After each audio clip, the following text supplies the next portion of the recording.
দেশ সন্ধ্যায় স্বাগত জানাচ্ছি আমি ফখরুল ইসলাম। শেখ হাসিনা সহ 7 জনের বিরুদ্ধে হত্যা মামলা সংখ্যালঘু নয়, মানুষকে নাগরিক হিসেবে অধিকার চাওয়ার আহ্বান জানিয়েছেন প্রধান উপদেষ্টা ডক্টর ইউনূস এবং সীমান্তে পিঠ দেখাবেন না বিজেপিকে বললেন স্বরাষ্ট্র উপদেষ্টা।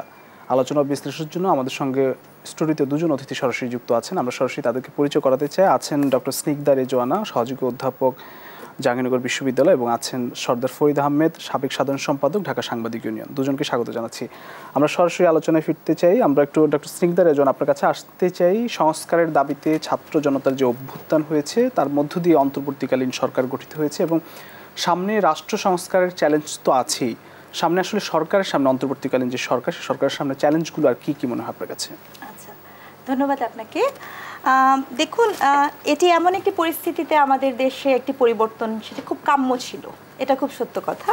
এবং এই পরিবর্তনের সাপেক্ষে আপনার যেটা হয়েছে যে দীর্ঘ একটা সময় ধরে আমাদের রাষ্ট্রীয় বিভিন্ন ইনস্টিটিউশনগুলোর একটা ভঙ্গুর দশা ছিল, দলীয়করণ ছিল।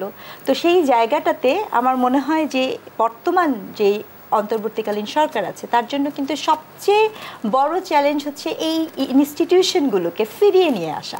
বিকজ ইনস্টিটিউশনগুলো যখন পলিটিসাইজ হয়ে যায়, সেটি বিচার বিভাগ হোক, আইন বিভাগ হোক, প্রত্যেকটি মন্ত্রণালয়, প্রত্যেকটি সেক্টর, হাসপাতাল, এই সকল কিছু এগুলোকে রিফর্ম করাটা কিন্তু অনেক বড় একটা চ্যালেঞ্জ। এটি হচ্ছে প্রথম। দুর্নীতি সবকালে সকল সময়ের একটা অনেক বড় চ্যালেঞ্জ, সেটি একটি অনেক বড় চ্যালেঞ্জ। এবং সবচেয়ে বড় ব্যাপার, অন্তর্বর্তীকালীন সরকারের মূলত পারপাস কিন্তু আপনার একটি বস্তুনিষ্ঠ নির্বাচন দেয়া। তো এই আপনি ওরকম একটি গ্রহণযোগ্য নির্বাচন দিতে পারবেন কিনা সেটি হয়তো বা এই মুহূর্তে আমাদের নজরে নাই, কিন্তু এটি কিন্তু খুব গুরুত্বপূর্ণ একটি কাজ। তার জন্য ওটিও কিন্তু একটি খুব গুরুত্বপূর্ণ চ্যালেঞ্জ। আপনি একটি গ্রহণযোগ্য ইলেকশনে সকল দলকে নিয়ে আসতে পারবেন কি পারবেন না, সেটিও একটি গুরুত্বপূর্ণ চ্যালেঞ্জ। এবং আমি আরেকটা জিনিস মনে করি যে আপনার ছাত্র জনতাদের অভ্যুত্থানে আপনার যেই নতুন এক বাংলাদেশ আমরা দেখতে পাচ্ছি যে আন্দোলন, সেখানেও কিন্তু আমাদের মনে রাখতে হবে যে গণতান্ত্রিক চর্চাটা আসলে হচ্ছে কিনা। যদি ব্যাপারটা এমন হয়, আমি আপনার একটা সঠিক কথা বললাম, ন্যায্য কথা বললাম, কিন্তু সেই ন্যায্য কথাটা আপনার হয়তো বা পছন্দ হলো না, সে আপনি যেই হন না কেন, যদি সেটার এগেনস্টে আপনি অবস্থান করেন, তাহলে কিন্তু সেটি গণতান্ত্রিক চর্চা নয়। তো সেইটাই আসলে এখন পর্যন্ত কায়েম হয়েছে বলে আমার মনে হয় না।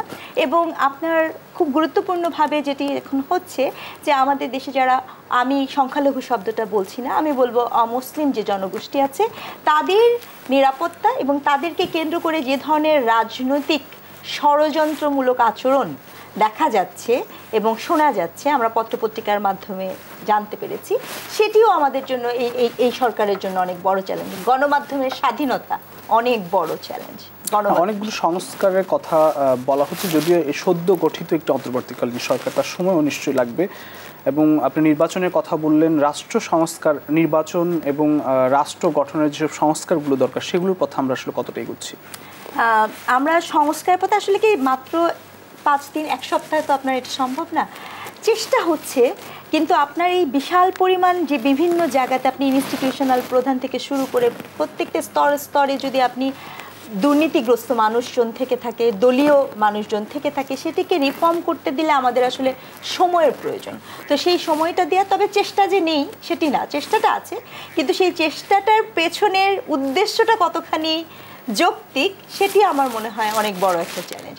আপনি রাজনীতিকরণ থেকে বেরোতে পারবেন কিনা, এটি কিন্তু অনেক বড় একটা চ্যালেঞ্জ। ধন্যবাদ আপনাকে। আমি একটু যেতে চাই সর্দার ফরিদ আহমেদ আপনার কাছে, যে উদ্দেশ্যটা আসলে কতটা যৌক্তিক, যেটি স্নিগ্ধা রেজওয়ানা বললেন, চেষ্টা এবং উদ্দেশ্যের কথা বললেন, এবং আপনার কাছে আসলে আমি জানতে চাইবো যে চ্যালেঞ্জগুলো আপনার দৃষ্টিতে আসলে কি কি, সেগুলো একটু জানতে চাইবো। আসলে এই মুহূর্তে দুটো চ্যালেঞ্জ প্রধান আমার মনে হয়েছে। একটি হলো আইন শৃঙ্খলা, আর হলো অর্থনীতি।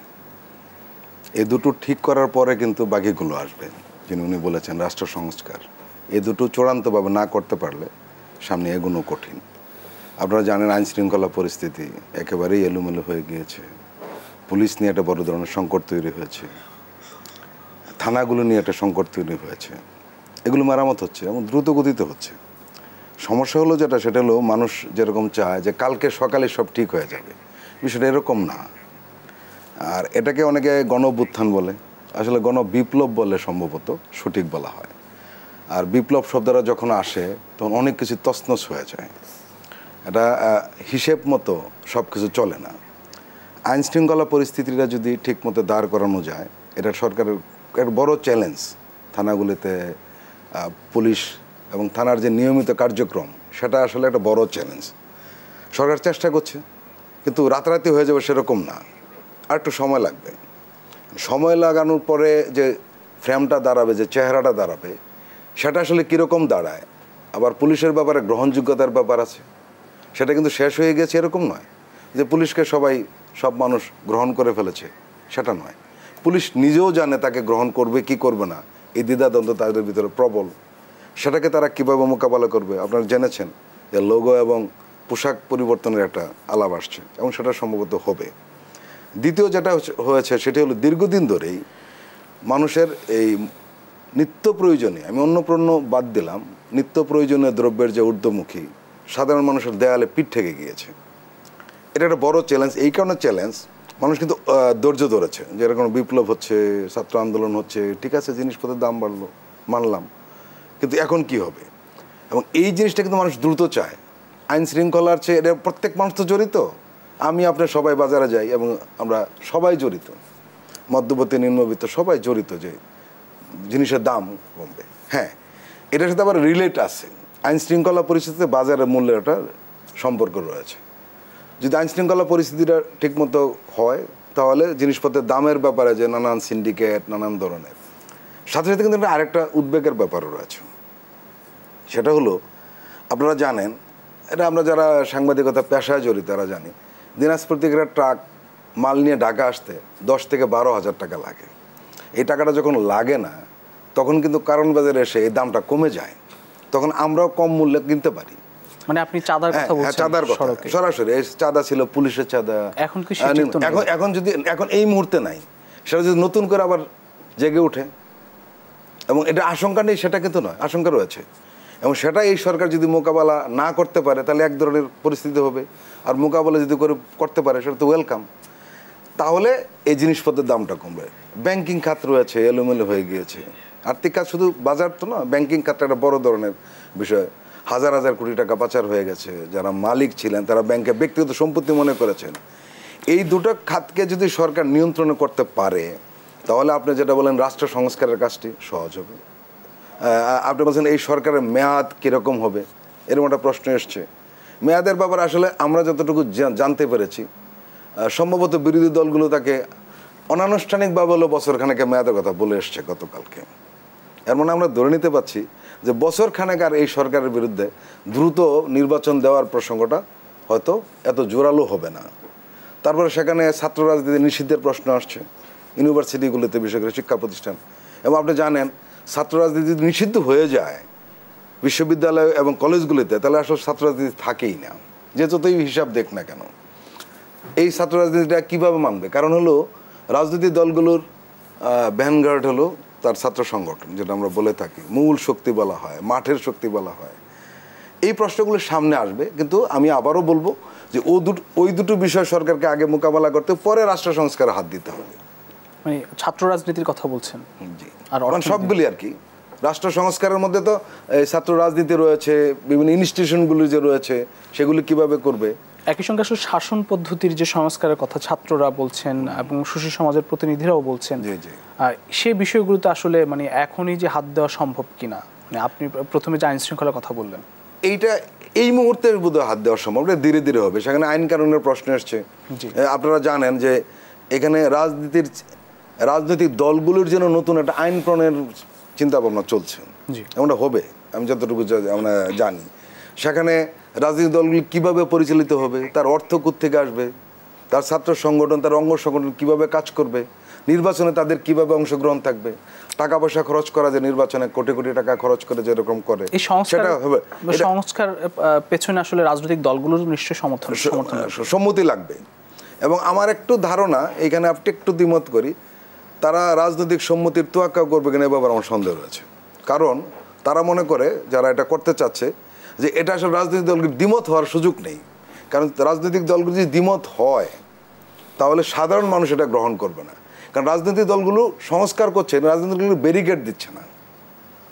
আমি যতটুকু মানে মোটামুটি আমাদের যতটুকু, এটা তো খসড়া তালিকার মতো রয়েছে, আলোচনার পর্যায়ে রয়েছে, কাজে এখনই চূড়ান্ত কথাটা বলার সুযোগ কম, এবং রাজনৈতিক দলগুলো এতে কিন্তু ক্ষতিগ্রস্ত হবে না আমি যতটুকু জানি। সেটা নিশ্চয়ই সংস্কারের পথে এগিয়ে যাবে দেশ, এবং সাধারণ মানুষ এটা চায়। নিশ্চয়ই সাধারণ মানুষের যে প্রত্যাশা নিয়ে আসলে অভ্যুত্থান হয়েছে বা বিপ্লব, আপনি যাই বলেন না কেন, সেই প্রত্যাশাটুকু নিশ্চয়ই পূরণ হবে। আমরা আলোচনা আবারও ফিরবে একটি বিরতির পর। প্রিয় দর্শক, দেশ সন্ধ্যা নিচ্ছি একটি ছোট্ট বিরতি, ফিরবে একটু পর, সঙ্গেই থাকবেন।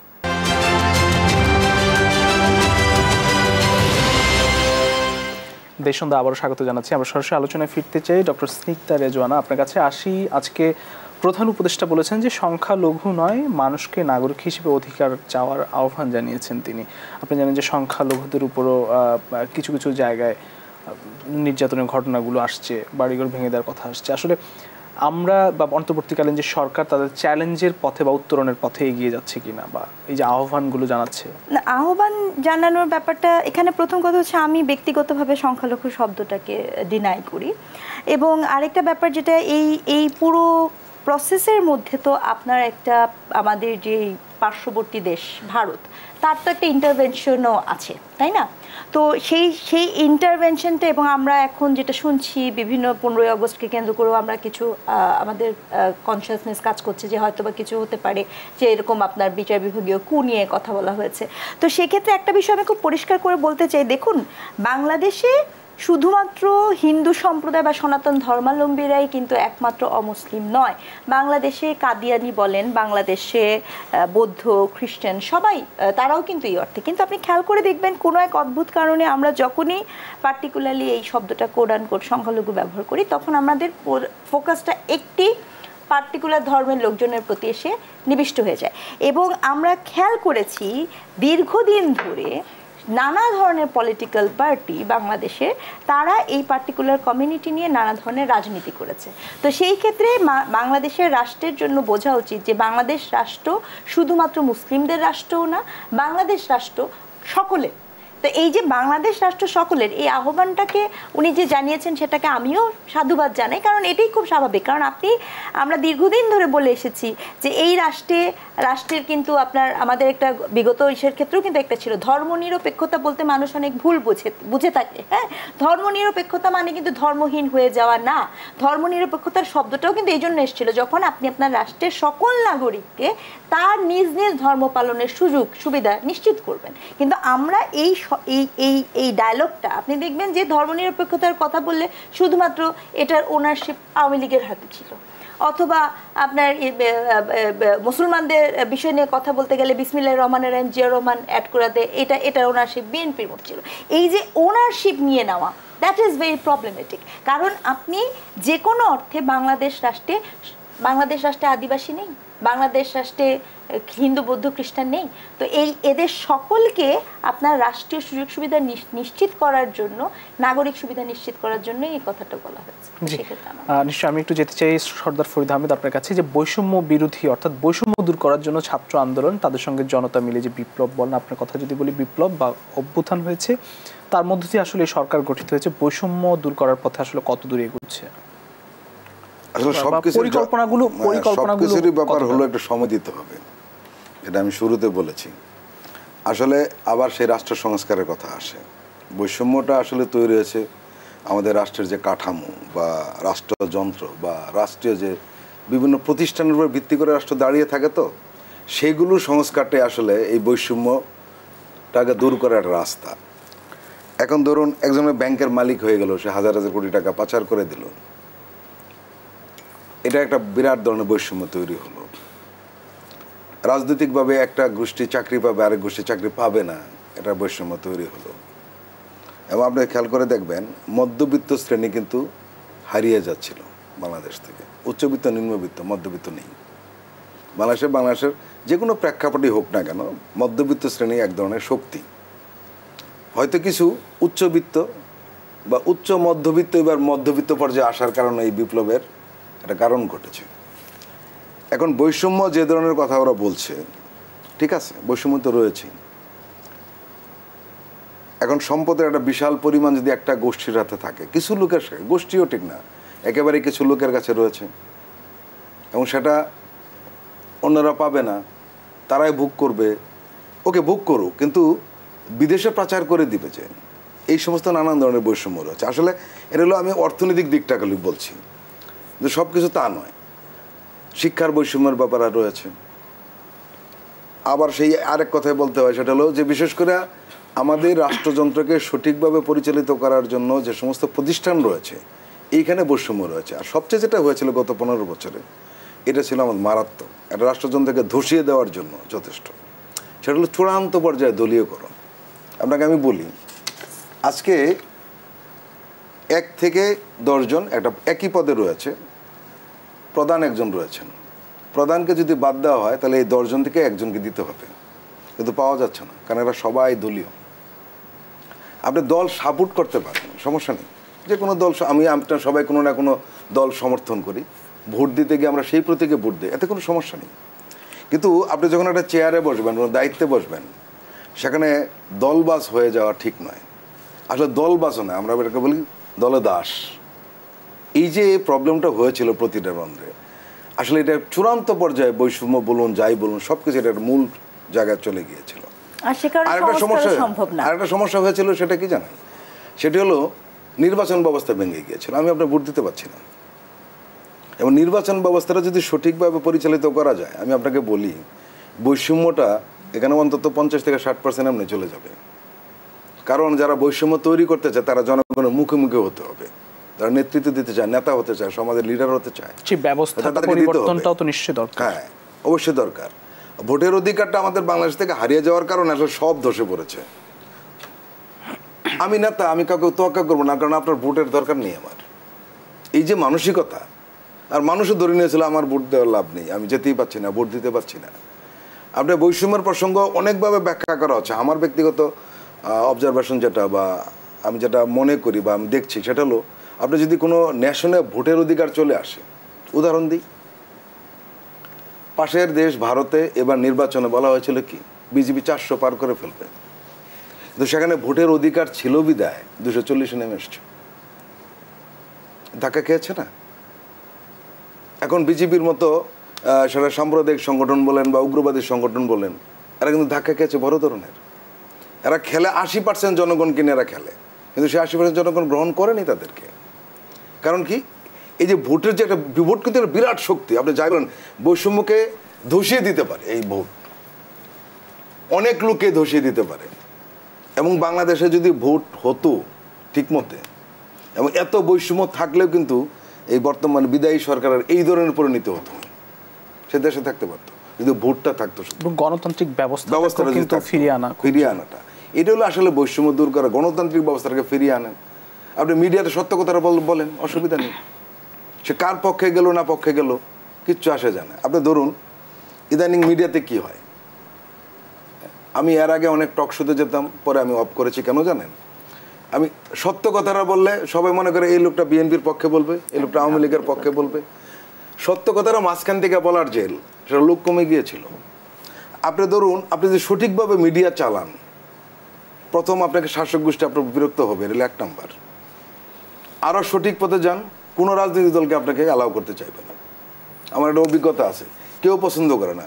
আমি খেয়াল করছি আওয়ামী লীগও পছন্দ করে না, বিএনপিও পছন্দ করে না, জামাতও পছন্দ করে না। এটা মহামুসিবত, কারণ আমরা সত্য বলাটা, হ্যাঁ এই কালচারটা কিন্তু সমস্যা নেই, এটা যদি একবার চালু হয়ে যায় না, সেটা আবার মানুষ অভ্যস্ত হবে।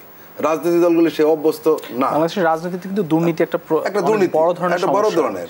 এখন রাজনীতি কি হয়ে গেছিল, নির্মূল করা উচিত। রাজনীতি হয়ে গেছিল একটা পেশা, আর 10টা পেশার মতো রাজনীতি একটা পেশা।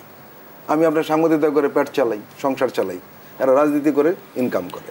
এই যে সংস্কারগুলো, ওই যে আমি শুরুতে বললাম না যে তারা রাজনৈতিক দলগুলোর জন্য একটা আইন করতে চাচ্ছে, এই সংস্কারের আইন, এটা যদি আসে হয়তো অনেক পরিবর্তন আসবে।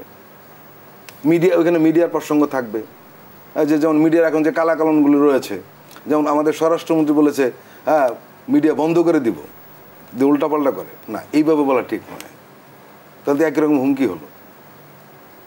আপনি মিডিয়ার যদি বলেন যে সঠিক সংবাদটা প্রচার করতে হবে, সে আমার বিপক্ষে গেলে কিছু আসে যায় না, তাহলে কিন্তু ঠিক আছে। আপনি কেন মিডিয়া হুট করে বলবেন যে বন্ধ করে দিব, এটা ঠিক নয়। যে সঠিক সংবাদ যদি না পরিবেশন করো তাহলে সমস্যা হবে, এটা বলা যেতে পারে। এই সংস্কারগুলো যদি হয়ে যায়, আমাদের ভোটের অধিকার, আসলে ফখরুল, আসলে ভোটের অধিকারটা যদি ঠিকমতো করা যায় না, অনেকেই সোজা হয়ে যাবে। আসবো আপনার কাছে। আমি একটু ডক্টর স্নিগ্ধারের জন্য আপনার কাছে আসতে চাই যে বিজিবিকে যে স্বরাষ্ট্র উপদেষ্টা বললেন যে পিঠ দেখাবেন না, আমরা সীমান্ত হত্যার কথা প্রায়শই কিন্তু শুনে থাকি, সেটি থেকে এবার আমরা মানে নিস্তার পাবো বলে মনে হচ্ছে কিনা? না, নিস্তার পাওয়ার ব্যাপারটা তো দেখুন, আমি আবারও বলেছি, আপনার বিজেপির প্রসঙ্গ যখন আসছে, আপনার নিশ্চয়ই ফালানির কথা মনে আছে।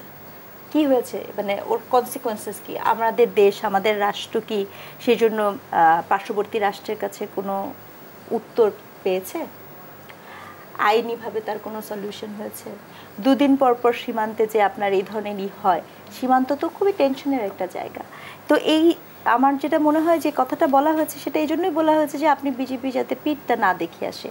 আর একটা কথা আমি বলছি যে আপনার সংস্কারের প্রশ্ন তো উনি বলছিলেন ভাই, এবং সেক্ষেত্রে একটা ব্যাপারটা কি, আপনার প্রত্যেকটা সেক্টরে তো আপনার কি মনে হয় না যে আমাদের চোরাচালানি বলেন, আমাদের যা কিছু বলেন, এই যে এত মাদকাসক্ত হয়ে গেছে, আপনি দেখেন দীর্ঘ গত 15টা বছরে আমাদের সোসাইটিতে, বিজেপি তো শুধুমাত্র একটা বর্ডার গার্ড না, সব জায়গা থেকে এত পরিমাণ মাদক, ইয়াবা ব্যবসা, এগুলো যে পরিমাণ কি হয়েছে, এটা তো মানে খুব স্বাভাবিকভাবেই বোঝা যায় যে এই পুরো প্রক্রিয়াটা কেন হয়েছে। প্রক্রিয়াটা এজন্য হয়েছে কারণ সীমান্ত যে রক্ষী এবং আমাদের প্রশাসক উভয়ের সাথেই সম্পর্ক ছিল। তো সেইখানে এখন আমাদের যদি এই সীমান্ত যারা আছে তারা যদি এখন তাদের ওই সাহসটা না থাকে, আমার যদি ঊর্ধ্বতন কর্তৃপক্ষ থেকে বলে দেওয়া হয় যে না এটা কি করা হয়, এবং দুর্নীতি যেটা সকল সেক্টরে আছে, এবং ব্যবসায়িক মনোভাব। একটা কথা আমি বলতেই চাই, মিডিয়া বলেন, সাংবাদিক বলেন, সাংবাদিকতা পেশা বলেন, আইনি পেশা বলেন, বিজেপি বলেন, যে কোনো পেশা, এমনকি শিক্ষকতা পেশা বলেন, সকল স্তরের মানুষ গত 15 বছরে দুর্নীতিগ্রস্ত হয়েছে, দলীয়করণ হয়েছে। উনি যখন বলছিলাম তখন বলছিলাম যে 10টা পদ যখন থাকে 10টা লোকের, তাহলে আপনি এখন এই যে সংস্কার করবেন, আপনি দেখবেন যে হচ্ছে, কিন্তু সবাই পদত্যাগ করছে। আপনি নতুন করে যাকেই নেবেন তাতে লাভটা কি হবে? নতুন করে যাকে নেবেন সেও তো ওই আগের যেই দলীয়করণ প্রক্রিয়া সেখানেই থাকবে। তাহলে এই যে সংস্কারের কথা বলা হচ্ছে, আমি বরঞ্চ একটা কথা বলতে চাই, সংস্কার না, সংস্কৃতির পরিবর্তন দরকার আমাদের। এদেরকে দিয়ে এই অবকাঠামো দিয়ে বা এই কাঠামো, প্রশাসনের কাঠামো দিয়ে সংস্কৃতি পরিবর্তন সম্ভব? সংস্কৃতির পরিবর্তনটা যারা আছে পদে, শীর্ষ পদে, এদেরকে দিয়ে সংস্কৃতি পরিবর্তন সম্ভব? সংস্কৃতি পরিবর্তনটা কখন সম্ভব আমি বলি, যখন আপনি এই যে জনগণের শক্তি, আমার জনগণ কি হয়েছে, একটি সত্য কথাকে সে নিতে পারছে না, সে মনে করছে কি যে আমার মানে হয় এই পক্ষ নয় ওই পক্ষ, কোনো একটা মানুষ যে নিরপেক্ষ কেউই আমরা না, রাজনীতি সবাই করে, কিন্তু কোনো একটা পক্ষ যে একটা সত্য কথা বলতে পারে, এবং সেই পার্টিকুলার মানুষকে, ব্যক্তিকে যে আপনার সাধুবাদ জানানো, এটা কিন্তু জনগণের কাছ থেকে আসতে হবে। অ্যাকসেপ্টনেস, আপনি কাকে গ্রহণ করবেন, আপনার এই গ্রহণযোগ্যতার পরিবর্তনটা কিন্তু জনগণের হাতের শক্তি। পদে যে থাকে তার শক্তির থেকে কিন্তু বহুগুণ বেশি শক্তি সাধারণ আম জনগণের। যে এই সংস্কারের পরিবর্তনটা কি শুরু হয়েছে আমরা দেখতে পাচ্ছি? হ্যাঁ, পরিবর্তন তো হচ্ছে। যে আমি আসবো এই বিষয়ে আরো কথা বলবো নিশ্চয়ই, আমাদের বিরতি যেতে হবে। প্রিয় দর্শকদের সন্ধ্যা নিচ্ছে আরো একটি বিরতি, ফিরবে একটু পর, সঙ্গেই থাকবেন।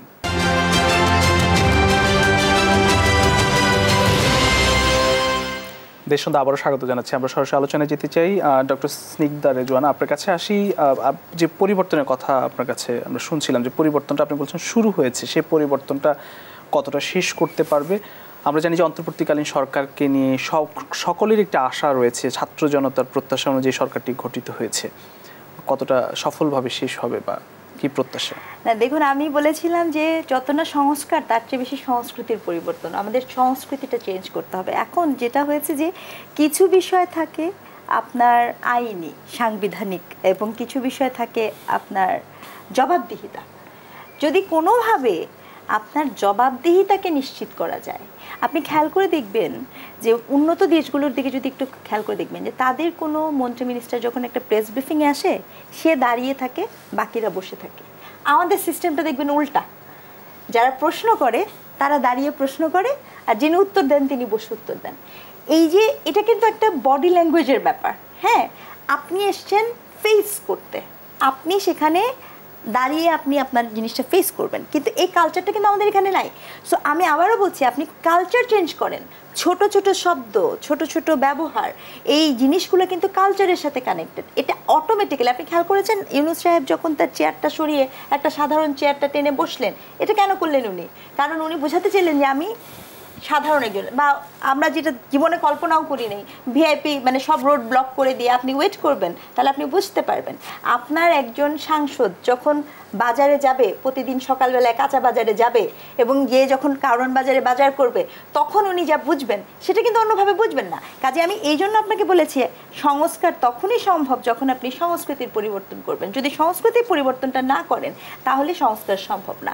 আর এই গভর্নমেন্টের কাছে প্রত্যাশা করার পেছনে আমাদের অনেকগুলো রিজন আছে, যেহেতু এটা ছাত্র শিক্ষার্থী তাদের এক হাত ধরে এসছে এবং তাদের কাছ থেকে একটা প্রত্যাশা। কিন্তু আমার কাছে মনে হয় কি, আমরা বেশি বেশি মনে হয় প্রত্যাশাটাও আমাদের পরিমাণটা বেশি, এটারও একটা লাগামটা নেওয়া উচিত। কারণ আমি মনে করিয়ে দিতে চাই, যদিও ওটিও একটি অবৈধ সরকার ছিল, ফখরুদ্দিনের সরকার, কিন্তু ফখরুদ্দিন আমলের সরকারের সময় আপনার মনে আছে কি না যে গাড়ি ভর্তি টাকা গাড়িসহ পাওয়া যেত রাস্তার মধ্যে, যে ওই গাড়ির মালিকানাও খুঁজে পাওয়া যেত না, টাকার মালিকানাও খুঁজে পাওয়া যেত না।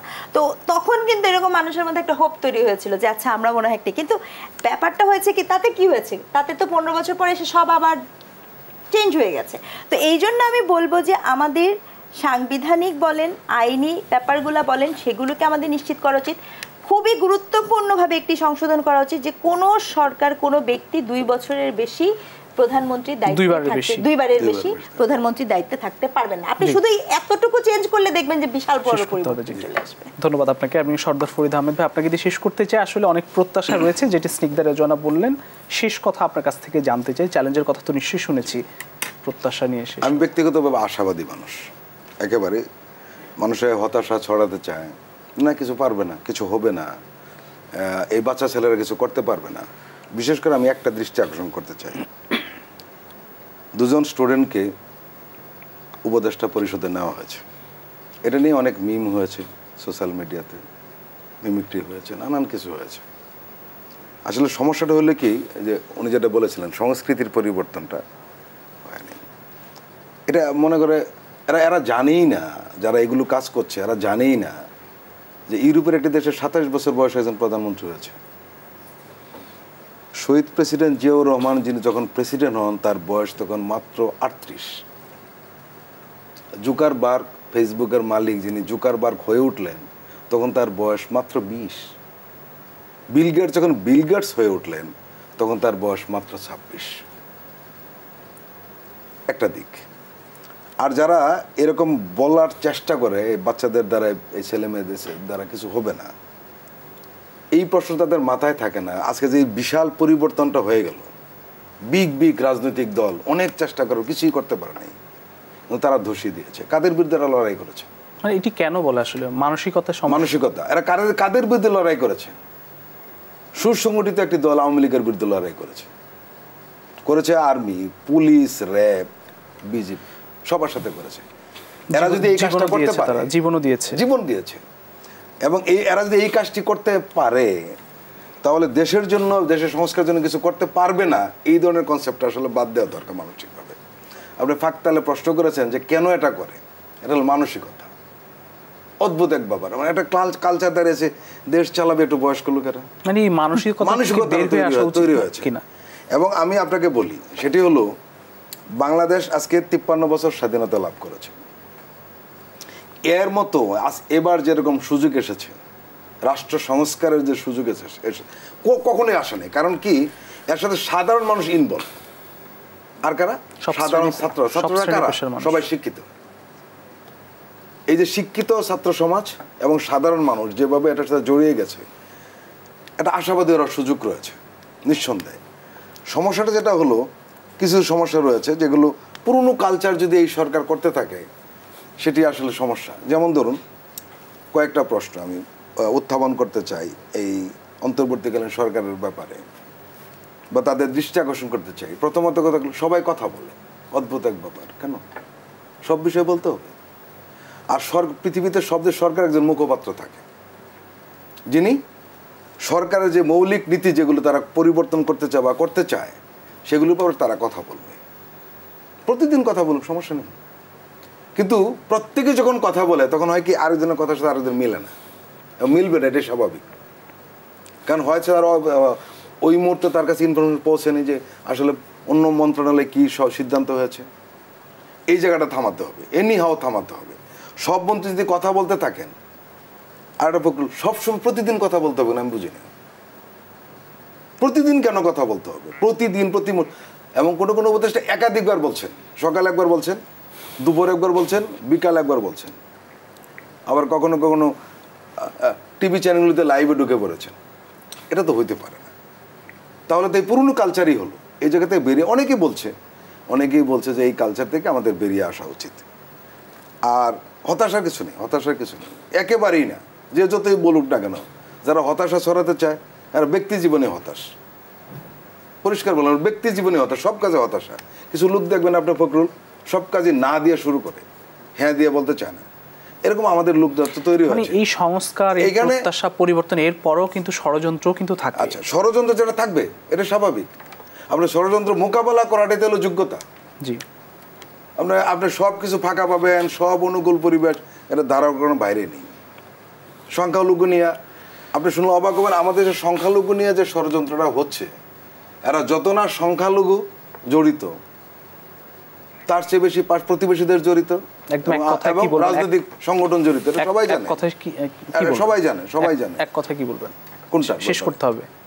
আমরা আশাবাদী এবং আমি মনে করি অনেক কিছু পরিবর্তন হবে, কিন্তু এর জন্য আমাদের একটু ধৈর্য ধরতে হবে আর এদের একটু সময় দিতে হবে। একই সাথে সরকারের মৌলিক কিছু বিষয় দ্রুত করতে হবে, সময় দেওয়া মানে দীর্ঘমেয়াদী। সর্দার ফরিদ আহমেদ এবং ডক্টর স্নিগ্ধারে জোয়ানা, আপনাদের দুজনকে আবারও ধন্যবাদ জানাচ্ছি। প্রিয় দর্শক, দেশ সন্ধ্যা আজ এখানে শেষ করতে হবে। আবারও দেখা হবে আগামীকাল একই সময় অন্য কোনো অতিথিদের নিয়ে। সেই পর্যন্ত সবাই ভালো থাকবেন, সুস্থ থাকবেন। শুভ সন্ধ্যা।